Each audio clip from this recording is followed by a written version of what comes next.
ba bọc ôn được mà đào ngày tì mà phay môi khai cả nhà ní lúc anh tin bàn bệnh chạy dạng cho bạc tha lúc và cô sật áo pin linh từ lơ từ hiền thay chạy tôn cá bất rư các bác prom đài làng vinh bọc ôn hỏi lúc anh tin có quam trô khang từ hiền thay dạng pin tùm hứng từ lơ ca pun lươn ca sang sóng rộ bong prom đài Campuchia thấy nơi ai khai sạc keo và đầm bay ở bàn đau tung chiết thay chắp chắp đầm bay óiប្រជាជនថៃ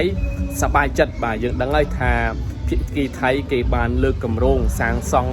របងព្រំដែនអចិន្ត្រៃយ៍នៅឯស្រុកអរញ្ញប្រទេសខេត្តស្រះកែវដែលគេនឹងកសាងដំបូងគឺមានប្រវែង10គីឡូម៉ែត្របាទហើយឥឡូវនេះគាត់ជំរុញឲ្យមានការកសាងឲ្យបានកាន់តែឆាប់ហើយយើងដឹងថា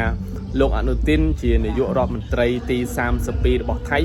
គឺជាអ្នកនយោបាយអភិរក្សនិយមហើយនឹងរាជានិយមបាទអញ្ចឹងគាត់ធ្វើអ្វីដើម្បីតាមបំណងបហារតីព្រះមហាក្សត្រថៃបាទនេះគឺជាសារបញ្ជាក់ពីលោកអនុទាននៅថ្ងៃទី21ខែកញ្ញាឆ្នាំ2025នេះ